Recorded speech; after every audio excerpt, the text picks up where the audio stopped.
iba yung analysis ko doon, Mr. Chair. Kung bakit nagtayo ng Davao Laboratory. Kasi Mr. Chair, talagang during the time, talaga mataas ang level ng aming vigilance against crime, illegal drugs. Ano na ngayon ang assessment nyo during the time During that time, that Mr. the Chair. former president became president and he had war on drugs and killed so many people? Ano po yung assessment nyo dyan? For example, like Mayor Espinosa, pinatay po, Paruhinog, pinatay, si Jed Mabilog ay kinakailang umalis ng Pilipinas sapagkat pinagbintangan. Ano po ang assessment nyo? Mr. Chair, hindi ko I cannot give any assessment on it because dun lang po ako sa anti-illegal drug campaign. Well, that's anti-illegal drugs. Yes, Mr. Chair, pero That's the yung anti-illegal drugs campaign.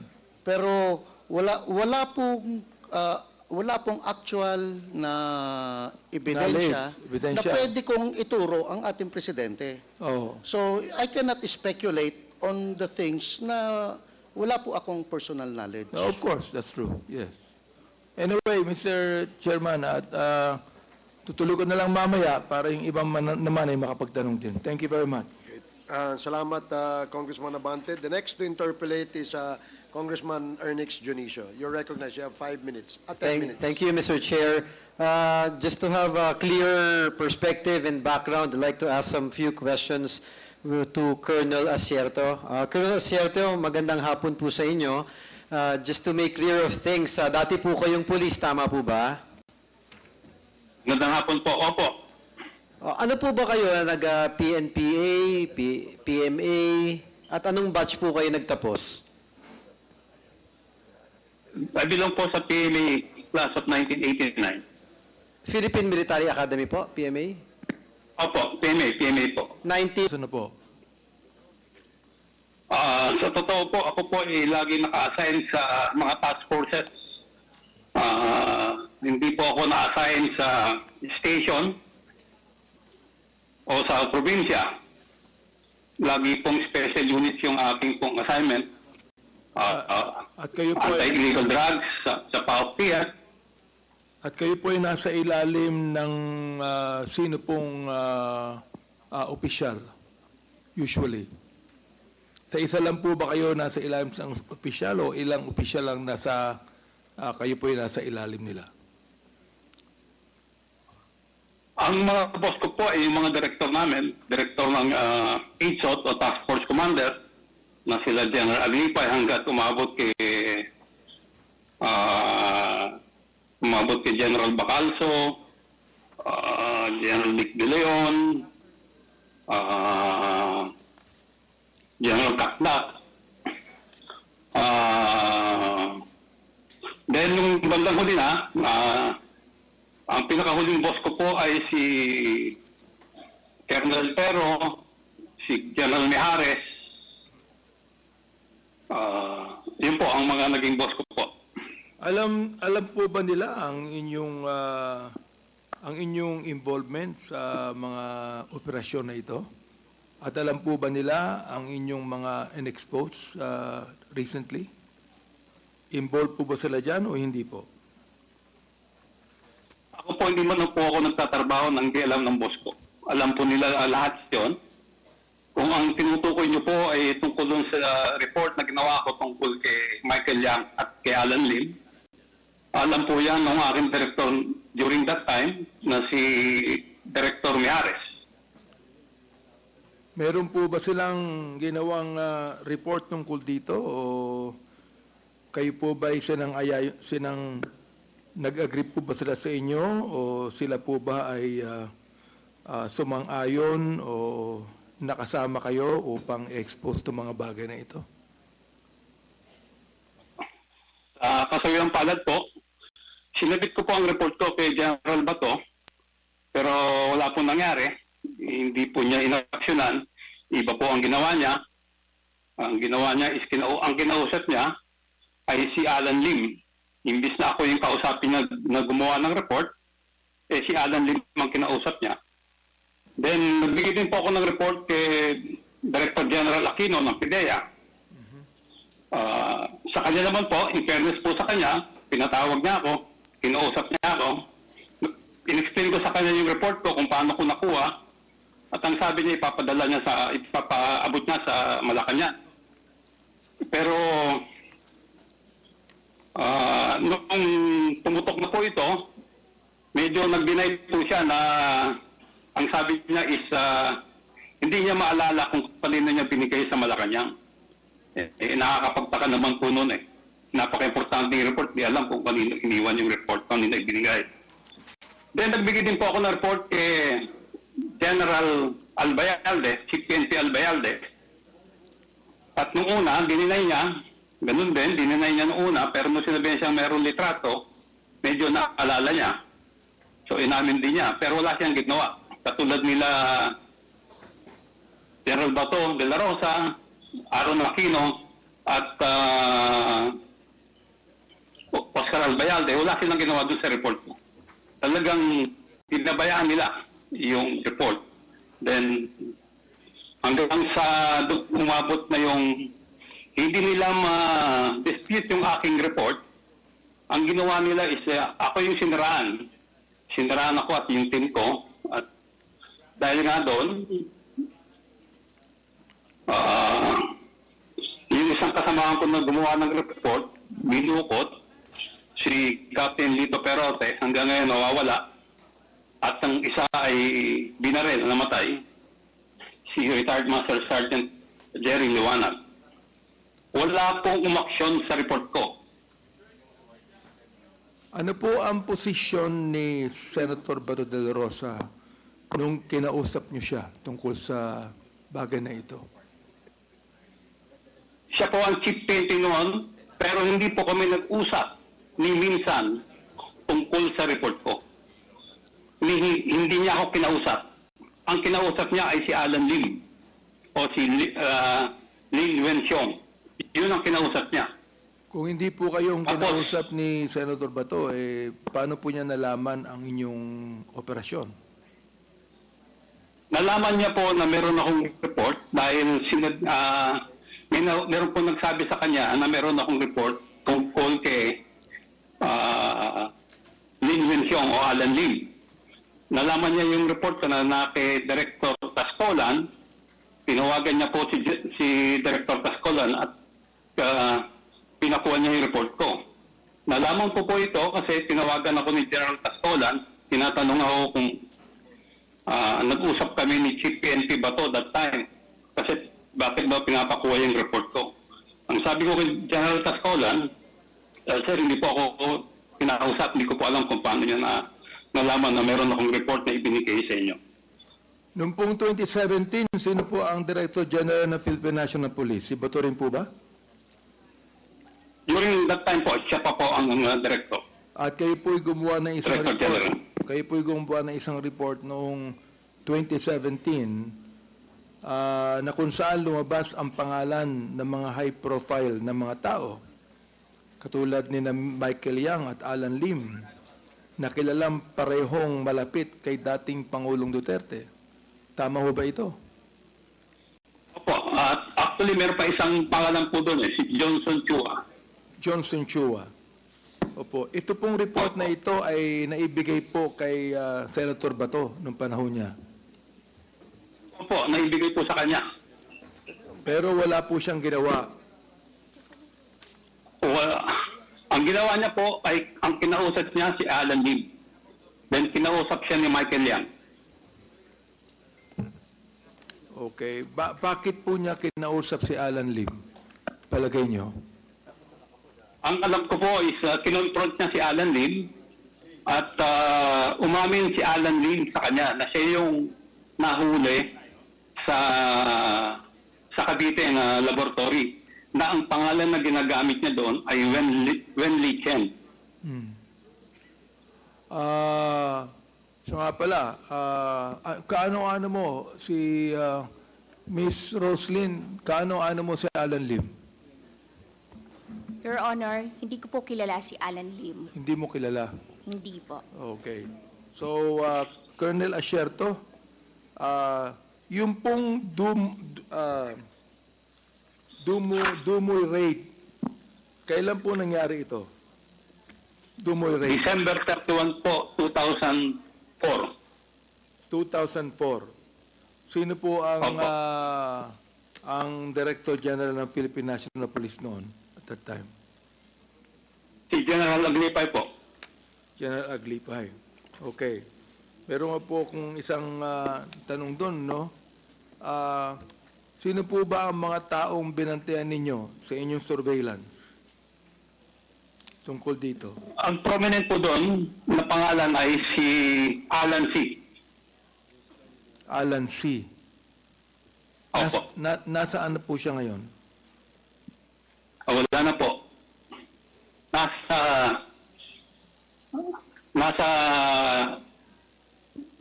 testimonya po ni Arturo Las Cañas kung ano yung nangyari kay Alan C.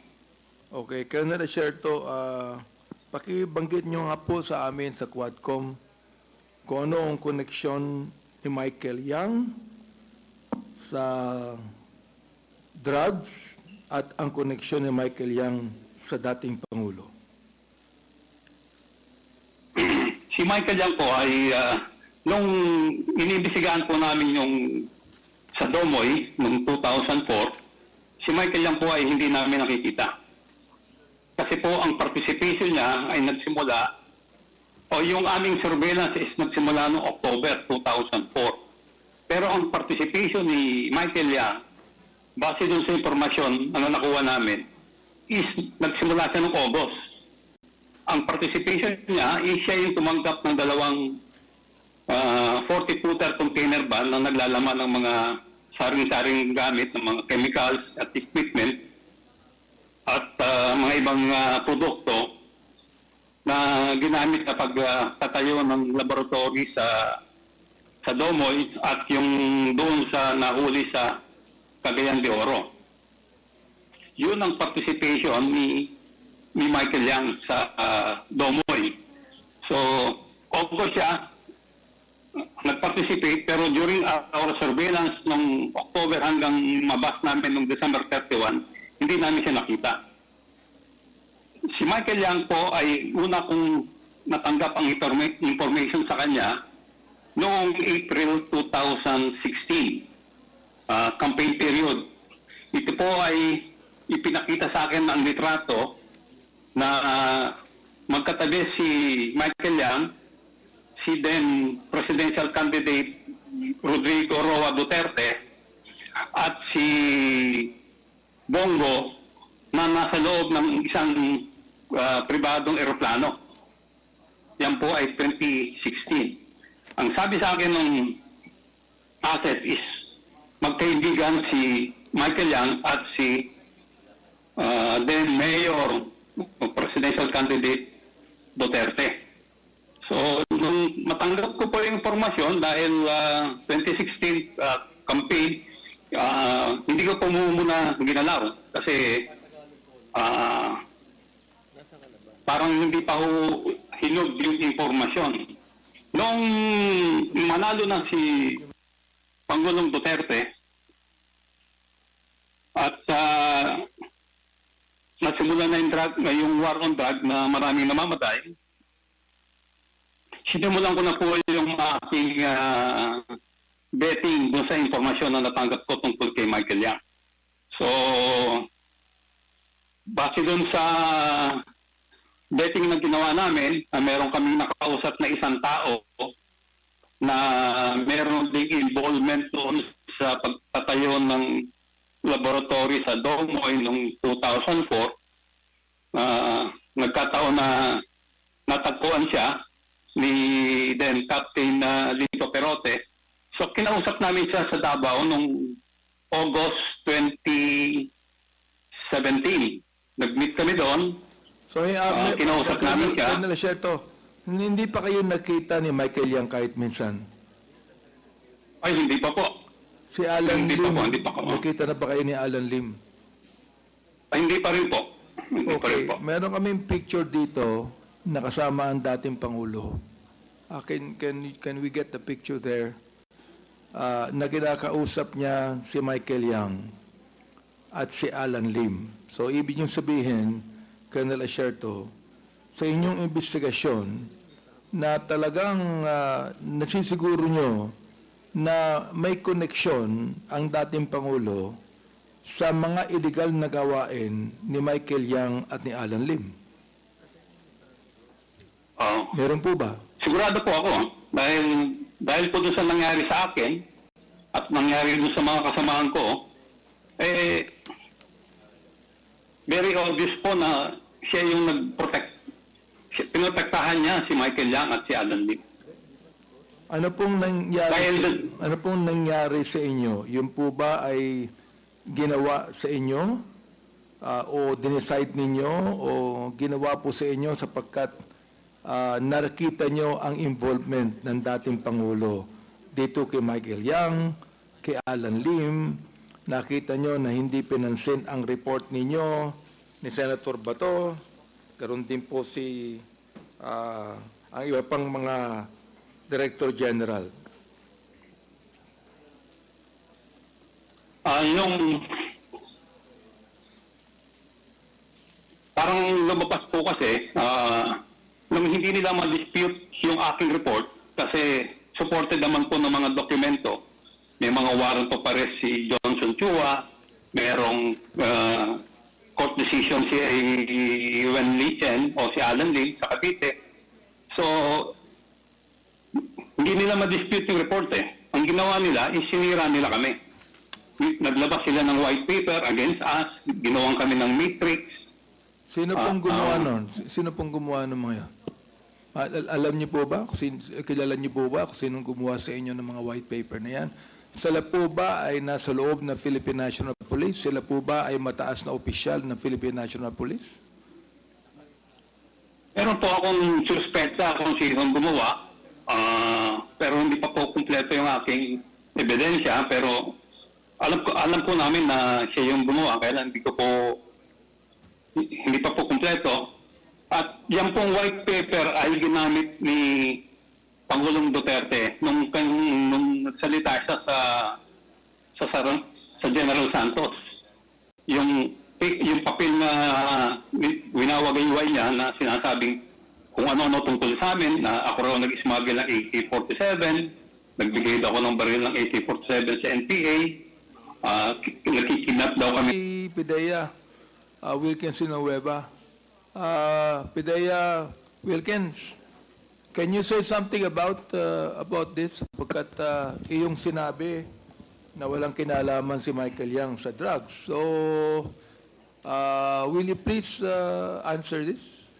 Yes, Mr. Chair. Yung Dumoy Clandestine Laboratory actually started October of 2004.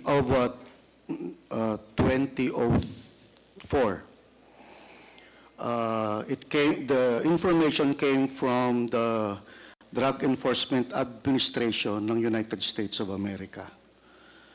Yun ang start po nun. Tapos the information was passed on me ng PDEA Intelligence and Investigation Service. I was the regional director of PDEA Regional Office 11 during that time. So ang information, before kami, gusto ko lang, Mr. Chair, na Mr. ikwento. Villanueva, Yes. do you know Colonel Asierto Yes, personally? Mr. Chair. Okay. Kasi sometime October, first week of October actually, nag-meeting po kami nito sa EDSOT ni Colonel Asierto. Kaibigan ko po ito, sir. Yes. Mista ko po ito, sir, si Colonel Asierto. Okay. So during that So, time, classmate kayo? na-turn back lang siya, Mr. Chair. Okay. So graduate ako ahead of him. During that time, Mr. Chair, nagkaka-editan ang PDEA at ang EDSOT. Kasi ganunan eh. That was the first, yun yung unang, ng PDEA Oo. at EDSOT. So, Yun ang problema nyo eh, nagpapagalingan kayo. yes, during that time. Oo. Kaya nga, since mista ko, sir, Sana wala nang pagalingan ngayon. ay, nung time ko, Mr. Chair, wala nang ganun eh. Oo. Nung 2020, wala nang Hindi ko dumating na sir. makakalimutan yung nangyari doon sa Quezon City. Yes, sir. O can you imagine, pare-pareho kayong law enforcers. Kayo nagbabarilan. Yes, Your Honor. Oh. So what happened, case conference kami ni Colonel Asierto. Nasabi niya, may nahagip siyang personality Aha. na papuntang Davao. But naputol doon, Mr. Chair. Until noong October 26, nabigyan ako ng information na may padating na 2 Chinese national na manufacturer sa Davao. So from the airport, talaga sinundan namin hanggang sa kung saan sila lumapag. PDEA pa lang po ang naandon. Wala pa pong AIDSOT yun. Surveillance ninyo. So, talaga sinundan na namin sila hanggang sa dulo. Ang kagandahan doon, Mr. Chair, is pagdating doon sa pinuntahan nila, that same, yung bahay na pinuntahan nila, that was an apartment. Subject po yun ng previous case operation plan ng PDEA. Sino po yung 2 Chinese? Mr. Chair, Chinese name hindi You would know because ikaw ang leader ng yes, Mr. operasyon. Chair, You but would know. 2004, wala na po akong i-find out ko, Mr. Chair, and May report kayo niya sa PDEA, am I right? yes, we submitted sa PDEA yung mga progress report hanggang sa after operation report. Mr. Chair, may I ask that But pipilitin ko, Mr. Chair, kasi that he submit to us the report, please. Wala na ba o ano? And then- pipilitin kong hanapin sa files ko, Mr. Chair, kasi yung sobrang tagal, most of the laptops na nasa akin na corrupted. So pipilitin kong maghanap, baka na-save ko somewhere along sa mga... So naniniwala kayong walang kinalaman si Michael Yang sa drugs? During that time, Mr. Chair, walang Michael Yang eh. Ang alam ko lang na sinabi ni Colonel Asierto is Johnson Chua, which is both. Talagang subject namin dalawa yon.